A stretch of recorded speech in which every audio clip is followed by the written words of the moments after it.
श्री कृष्ण कहते हैं कि जो एक बार अपमान सह लेता है वह मनुष्य है, जो दूसरी बार अपमान सहता है वो महात्मा है, और जो तीसरी बार भी अपमान सहता है वो व्यक्ति मूर्खों की गिनती में आ जाता है। सम्मानित व्यक्ति के लिए अपमान मृत्यु से भी बढ़कर है। आत्मा ना कभी जन्म लेती है और ना कभी मरती है। शरीर का नाश होने पर भी नष्ट नहीं होती। परिवर्तन संसार का नियम है। जिसे तुम मृत्यु समझते हो वही तो जीवन है। एक क्षण में तुम करोड़ों के स्वामी बन जाते हो और दूसरे ही चरण में तुम दरिद्र हो जाते हो।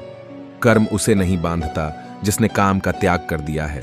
ना तो यह शरीर तुम्हारा है और ना ही तुम इस शरीर के मालिक हो। यह अग्नि, जल, वायु, पृथ्वी और आकाश से मिलकर बना है और एक दिन इसी में मिल जाएगा। श्री कृष्ण कहते हैं, अगर कोई तुम्हें दुखी करे तो बुरा मत मानना, क्योंकि लोग उसी पेड़ पर पत्थर मारते हैं जिस पर ज्यादा मीठे फल होते हैं। इंसान के शरीर का सबसे खूबसूरत हिस्सा उसका दिल होता है, और अगर वो ही साफ ना हो तो चमकता चेहरा किसी काम का नहीं होता। आगे बढ़ने वाला व्यक्ति कभी भी किसी को बाधा नहीं पहुंचाता, और दूसरों को बाधा पहुंचाने वाला व्यक्ति कभी आगे नहीं बढ़ सकता। जीवन में खुद की बुराइयां सुनना भी बेहद जरूरी है, क्योंकि रोज तारीफ ही सुनोगे तो कभी आगे नहीं बढ़ पाओगे। पैसे तो सब कमाते हैं, दुआएं कमाओ। दुआएं वहां काम आती है जहां पैसा काम नहीं आता। बुरा करने का ख्याल आए तो कल पे डालो, और अच्छा करने का ख्याल आए तो आज ही कर डालो। वक्त से पहले मिली चीजें अपना मूल्य खो देती हैं, और वक्त के बाद मिली चीजें अपना महत्व। जिंदगी में हमेशा ऐसे लोगों को पसंद करो जिनका दिल चेहरे से ज्यादा खूबसूरत हो। डिग्रियां तो आपके पढ़ाई के खर्चे की रसीदें हैं। ज्ञान वही है जो आपके किरदार में झलकता है। आपकी आज गवाई हुई नींद आपको कल अच्छे से सोने का मौका देगी। सपने वो नहीं जो आप सोते हुए देखते हैं, सपने तो वो है जो आपको सोने नहीं देते। अगर जिंदगी में सुकून चाहते हो तो फोकस अपने काम पर करो, लोगों की बातों पर नहीं। उस इंसान से कभी झूठ मत बोलिए जिसे आपके झूठ पर विश्वास हो। अपने अंदर के डर को आज ही खत्म कर दो, वरना कल यही डर आपको खत्म कर देगा। तन से सुंदर व्यक्ति अपने भाग्य के कारण होता है, और मन से सुंदर अपने सही कर्म के कारण। ताश का जोकर और अपनों की ठोकर अक्सर बाजी घुमा देते हैं। जो झुक सकता है वह सारी दुनिया को झुका भी सकता है। बात अच्छी लगे तो कमेंट में लिखे राधे राधे। जिंदगी तुझसे हर वक्त समझौता क्यों किया जाए। शौक जीने का है मगर इतना भी नहीं कि मर मर के जिया जाए।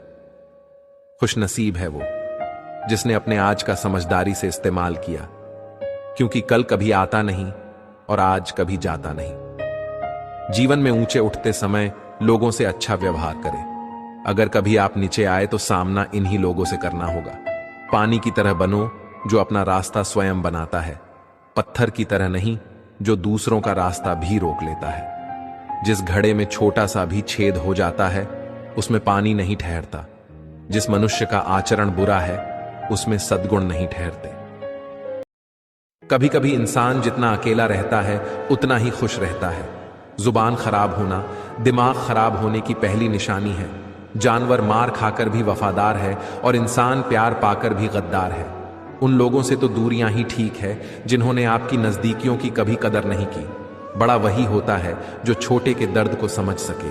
खुशी का एक ही उपाय है, पुरानी बातों को बिल्कुल न सोचा जाए। इस पल आपकी मृत्यु हो जाती है, उसी पल से आपकी पहचान एक बॉडी बन जाती है। अरे बॉडी लेकर आइए, बॉडी को उठाइए, ऐसे शब्दों से आपको पुकारा जाता है। वे लोग भी आपको आपके नाम से नहीं पुकारते जिन्हें प्रभावित करने के लिए आपने अपनी पूरी जिंदगी खर्च कर दी। इसीलिए जीवन में आने वाली हर चुनौती को स्वीकार करें। अपनी पसंद की चीजों के लिए खर्चा करें। इतना हंसिए कि पेट दर्द हो जाए। आप कितना भी बुरा नाचते हो फिर भी नाचिए, उस खुशी को महसूस कीजिए। फोटोज के लिए पागलों वाली पोज दीजिए। बिल्कुल छोटे बच्चे बन जाइए, क्योंकि मृत्यु जिंदगी का सबसे बड़ा नुकसान नहीं है। क्योंकि मौत तो एक दिन आनी है, नुकसान तो वो है कि जिंदा होकर भी आपके अंदर जिंदगी जीने की आस खत्म हो चुकी हो। हर पल को खुशी से जीने को ही जिंदगी कहते हैं। जिंदगी है छोटी पर हर पल में खुश हूँ, काम में खुश हूँ, आराम में खुश हूँ। आज पनीर नहीं दाल में ही खुश हूँ। आज गाड़ी नहीं पैदल ही खुश हूँ। दोस्तों का साथ नहीं